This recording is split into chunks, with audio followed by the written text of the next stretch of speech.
In a world filled with noise, perspectives deserve a hearing. This is The Discourse, only on Agora TV. Hello everyone, welcome to the program.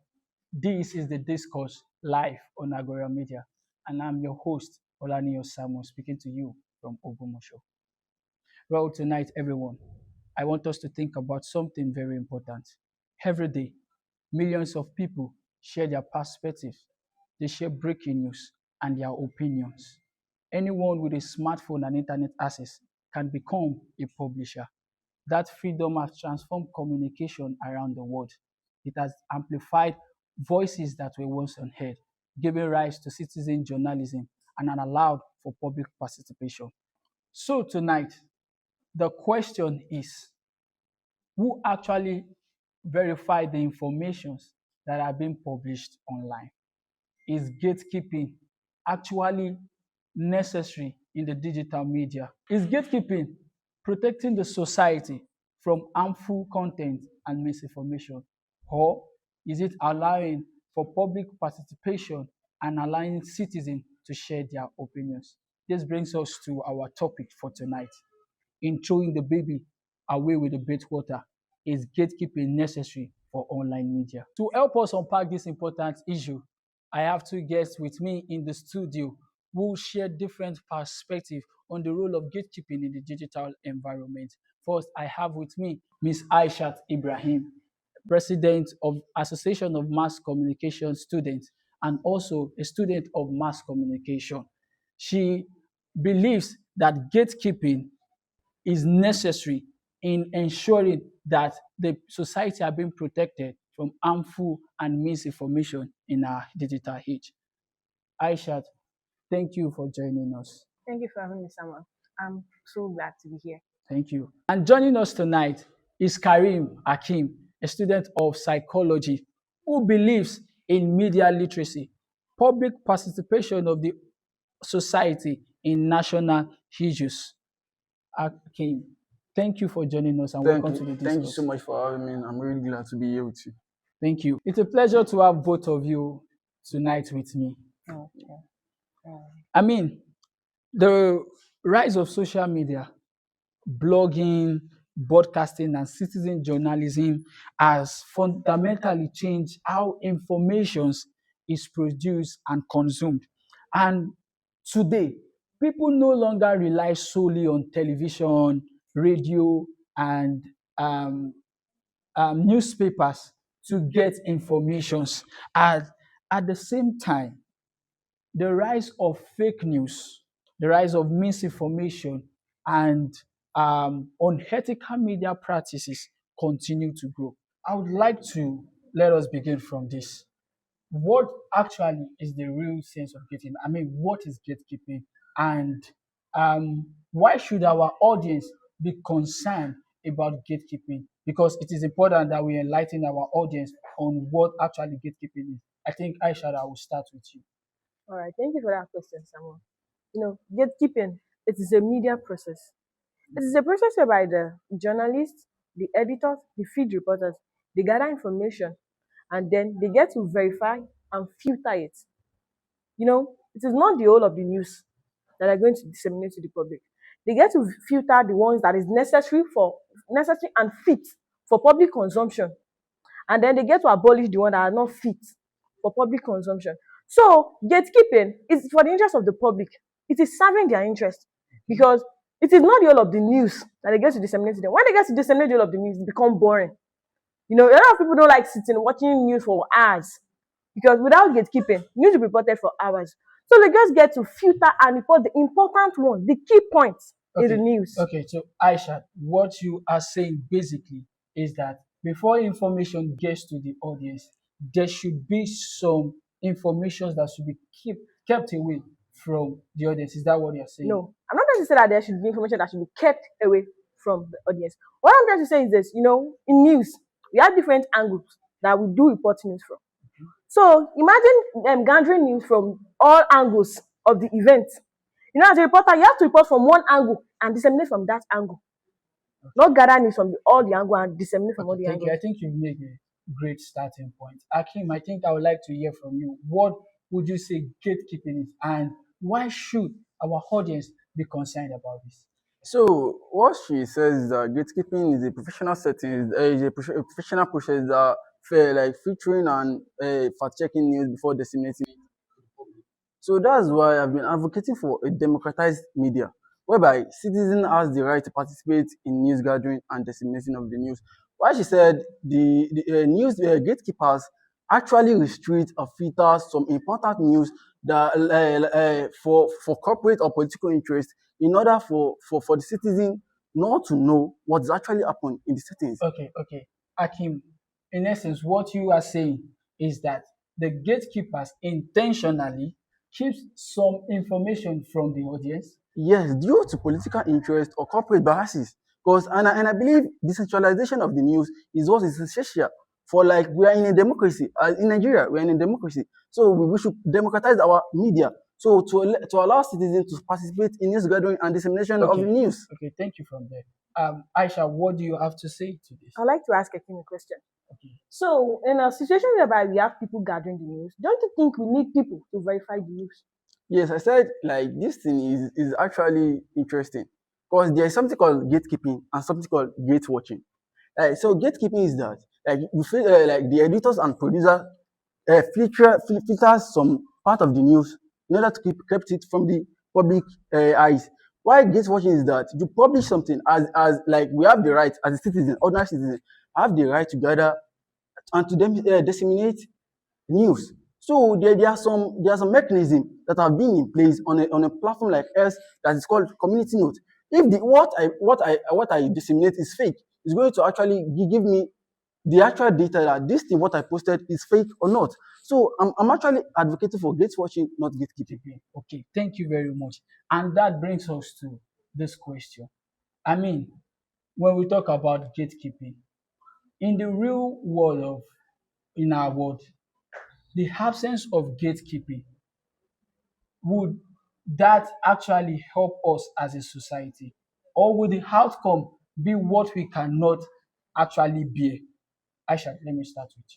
All right, so speaking of gatekeeping, to me, I think for us to have someone to gather information, we also need someone to verify and filter as well as evaluate the news.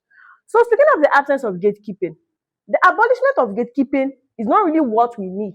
We need improvement in gatekeeping and not total abolishment. To buttress my point, absence of gatekeeping, one, it is going to lead to misinformation spread, widespread of misinformation. There will be widespread of fake news, widespread of rumors, and also we'll give access to social media to give algorithmic information to the public. So it is the social media that is going to determine the kind of content, the kind of news that the media consumers that they get to see, which is not supposed to be. So we need people, we need humans to do what? To verify the news. You can't tell me that, okay, maybe X or anything. You can't tell me that the AI will go to the scene of that event and verify the news. Okay, it can never Aisha, be possible. do you think that the absence of gatekeeping will cause more harm to the society than Yes, good? it is going to cause In more what harm way? than good. Because one, algorithmic spread of information, the information that they are seeing, all this information that I don't know, they have been computerized. They have been computerized. So they just get to see information based on their location, their media consumption. That depends on the kind of content they are going to see online. Okay, thank you, Radhi. I think I will need to bring Akim to the Yes, thank you discussion. so much for that. I contend with a view that we need a reformed gatekeepers. Okay. But the absence of gatekeepers is actually very good because it serves as accountability and liberation. So we like in the absence in the presence of gatekeepers, the corporates actually do some things that are very illegal. So by giving those TV station money, they actually filter that part of the news that is affecting the people. It's actually affecting us. Okay, sorry. But wait, let me wait. let me I'd like cut to you say right there, something. Akim. So, are you saying that the absence of gatekeeping would be more advantageous to us than not having gatekeeping? Yes, because you've seen citizens carrying their own cell phone camera to expose the corruption in the corporate world and government. Because this have as accountability when citizens start to take journalism to their own hand and participating in news gathering and dissemination of news without the mainstream media. Okay. There are some news in the mainstream media they Let me take doing this from reports. I'd you. like to ask I Akim a think question. let's bring Aisha I'd like today. to ask him a question. Okay. So Akim, don't you think accountability should work hand in hand with gatekeeping? Yes, that's what I'm saying. But do you think the gatekeepers are actually accountable for what they did? Because they will tell you that they're actually doing this. Because the corporate and the government or political interests have served as a key biases for them. Because now there is even in the presence of gatekeepers, we are actually seeing unprecedented disruption of news. Because in Israel, Okay. Israel Hamas war is actually going on, and Israel are trying to filter in some part of the news that are very important because they are actually committing a genocide in Gaza. But part of the news, they have the news channel in their country. They are giving them, they are pressuring them not to report the fact. Okay. Thank you, Akim. Thank you, Akim. I think um our guest has been able to share a compelling argument in the first round of this program. So we'll be going on a quick commercial break. When we come back, we are going to go more deep and bring more context into what we are discussing. Stay with us and don't go anywhere.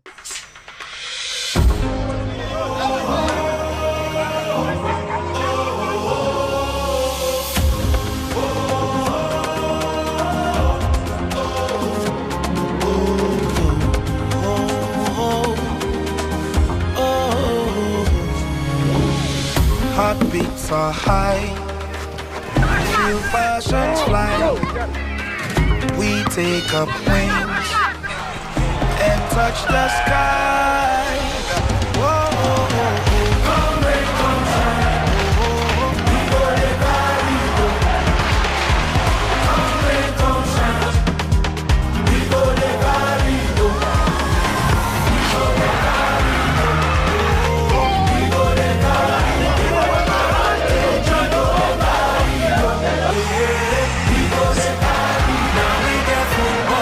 MTN, proud supporters of Nigerian football.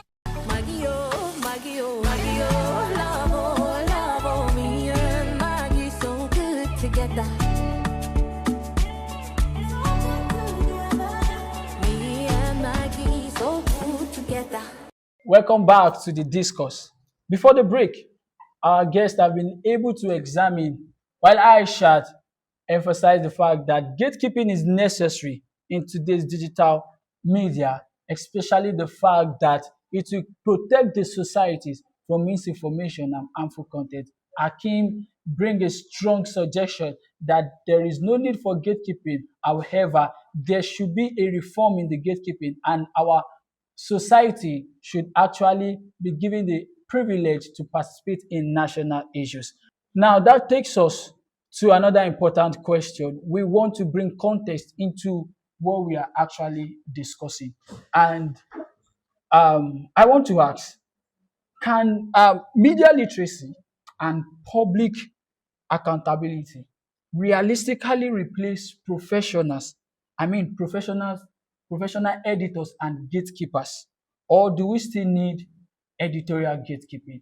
Akim, let me start with you. So thank you so much for the question.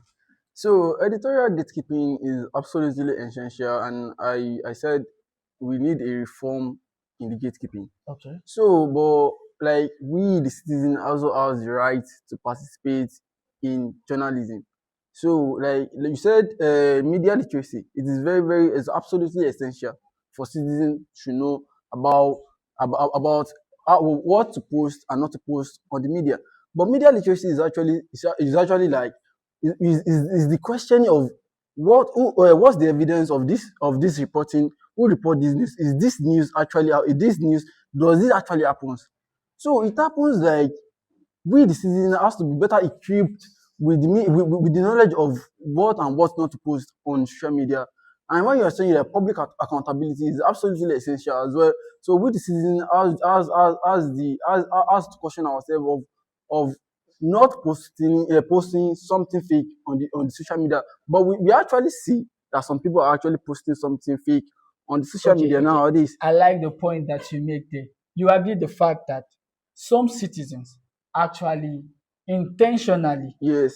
disseminate information that are not true. That's why I advocate for decentralization. Okay. Like decentralization is and gate watching. When you post something fake, there is a community that will actually debunk the news that what you're saying is fake. This doesn't happen. It happens, but this is not where it happens. Your caption is not what it's supposed to be. So something happening in your state, why it is not what is happening in your state. So we the citizens have to be accountable in what we do, in what we post online. So that's my point. Okay. Thank you very much, Akim. Aisha, what is your stance on this? Okay, so media literacy, it is very, very important. It is pertinent, but it is not sufficient. So why do you think the educated elites, why do you think they fall victim of fake news, of rumors, of misinformation? It is not that they are not media literate, but because this information that they are seeing online, they are not properly filtered. So I'll say that media literacy is important, but it is not sufficient. And I also like to say that, don't you think gatekeeping and public accountability, they work hand in hand? So that's where I will come in, because I'm a student of psychology and I know what is called biases. When you say educated folks fall for fake news, there's something called confirmation biases in psychology, because you are trying to find the truth of what you are actually what you know, but you don't have the evidence. But what you are trying to find is that something you know. So like me, like now, as I believe this terrorism is happening in Oyo State, so I will actually believe the fake news that we posted that doesn't happen in Oyo State, but it happens in Mali. But I'll believe. Okay. Okay. I believe it because it is what I believe in. Is what I believe in already. Okay. Thank you. Aisha, I mean, do you think that the public being enlightened, I mean, public accountability and media literacy, you're saying is not sufficient enough? In what ways and what can be done? Okay, I say media literacy and public accountability is not enough. Yes, it is not enough. For you to be media literate, definitely it has to be something that has been verified. So something that has been verified, something that you can also verify. So at the end of the day, if you have something that you can use to counter it, then you'll be on the right track. But without you having what you can use to verify or counter it, definitely you are not on the right track. So what we need now is hybrid of tools. We need to, we need to inculcate accountability, media literacy, and traditional gatekeeping. Those are the three things that we need to merge together for a proper gatekeeping, for a reformed gatekeeping process. Okay. Okay. Great. I think I would like to bring more context into this conversation. During elections, we understand the fact that sometimes or most times there are false informations that, for that matter, travels faster. I mean, you see results posted by citizens, ordinary citizens, online. And I would like to ask you, Akim, how do we combat this when we give the public the privilege to share informations and their opinions? So the internet comes as to break the monopoly of the mainstream media for the citizen to also participate in journalism. So in the context of election posting of result that is unverified or that is fake. So I believe the journalists are actually not performing optimally to their work, because we the citizens, we're actually on the field. We know what we vote. I would like to cut you. I would like to cut you. We know what we vote. I would like to cut him. I would like to cut him. Okay. So are you trying to say that the reporters on the field at the polling booths, I just say that they are not enough. I just say that it's these same reporters that gathered this fact, this fake news. We the citizens are bound to we want something fast. We want something very we can just verify early, and the reporters will be like, will be so hard. Or we have to wait for our editors to filter some part of the Okay, thing. Akim. So Akim, let me take, actually what let me take something this more one. accurate. Excuse me. Okay, Aisha, if you let me ask you, who should actually decide the information that should go out to the public? The professional editors. The professional editors. Yes. Now, are you saying that the professional editors are not being biased with their information? Professional editors are also human like us. They have their own blind spots. They also have their own biases. Because you can't believe that I should believe what something like a well-respected news media that has been like they have advertisement with some corporate industries, and they have interest in they have like political interest sponsoring them to actually disseminate what is in the opposition to their political interest. I think I get your point. But Yes. I think, Aisha, one way can we do it that there will not be suspicious bias, that even the trained journalists are not being biased with the informations that they put online. All right, thank you. Like I said earlier, I said we need hybrid of tools. Okay. So total abolishment of gatekeeping is not going to give us stronger facts, stronger news. It's just going to make truth scarce. It's going to make truth scarce because the citizen journalists, the so-called bloggers, online people that post online, you can't tell me that they have where they can verify the information. At the end of the day, they say it's, so they don't reveal the face of their source. And then they say they cannot reveal the identity of their source. So we need to merge media Will the literacy. professional editors review his own source? That's the question I'm asking. Okay. Let's. I think I get where Aisha is coming from. But in 2021, the Nigerian government banned Twitter. Yes. Are you aware of that? Yes. And it was a move that generated significant public concern. And I want to ask, many would argue that the Twitter suspension was a form of gatekeeping. Now, how do we distinguish responsible gatekeeping from excessive control? Yeah, Aisha. Okay, so for the ban of Twitter, you see, a good number of information that we see today, rumors that we see today, we see it on Facebook, mostly Facebook, and then Twitter. About 3 weeks ago, there was a particular blogger that posted on X saying that Adekunle's Gold's daughter was dead. Yes. And then there were a lot of people in the comment section telling the man that, okay, this man, you need to get about 100 lawyers to prove your case in court because they're going to use the proof to measure your jail term. So what I'm trying to say is this: the social media, they don't have enough gatekeeping process. They don't, because they think, okay, this is my phone, I can do anything with my phone for likes, for comments. Aisha, I mean, the government going that extent, suspending the social media account of a whole nation, don't you think that is a form of excessive gatekeeping or what?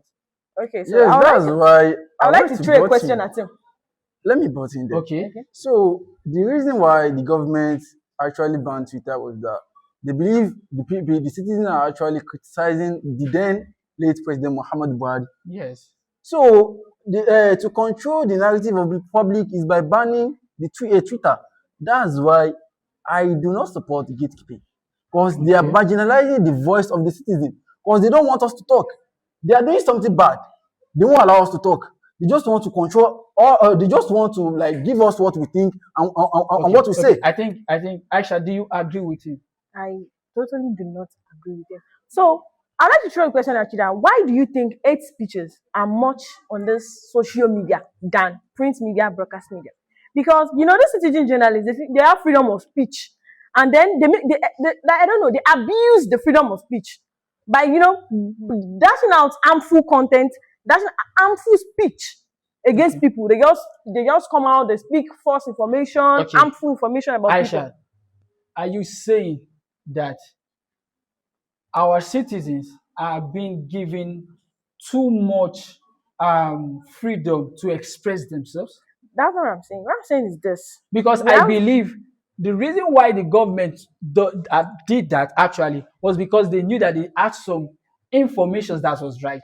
So, I mean, do you think that the public freedom should be restricted? So we saying we have the UDHR, we have the core rights in the UDHR, and part of the core right for UDHR is freedom of speech. Okay. Fine, they have freedom of speech, but these same citizens are misusing their freedom of speech, and a good number of people are doing it for likes, for engagement. Okay. They are doing it for engagement. So according to Akim, just for the minute, I give you.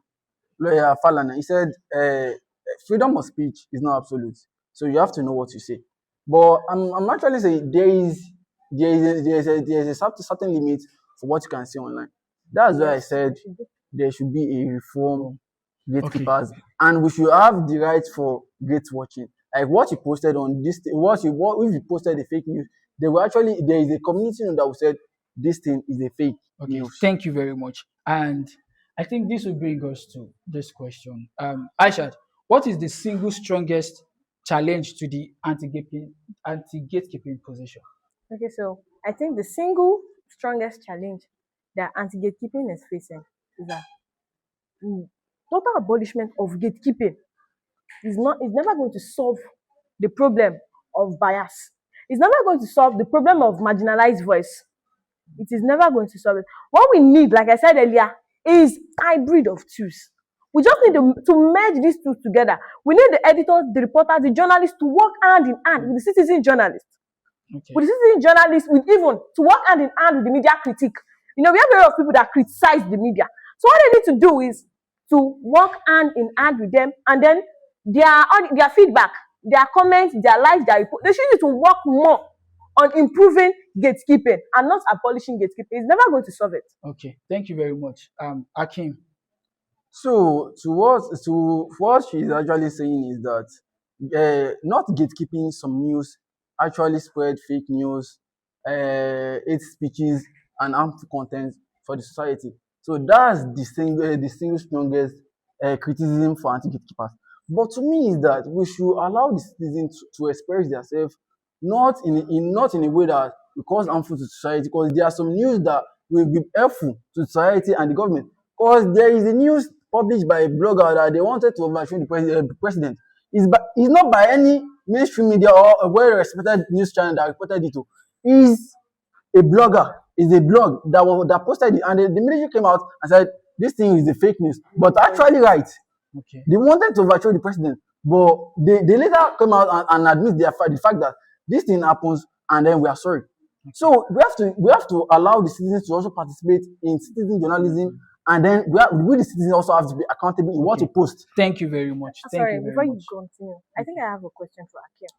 Okay, Akim, don't you think the blogger, okay, the person that posted about the overthrowing of the President Bola Ahmed Tinubu, don't you think the person could have worked with the media?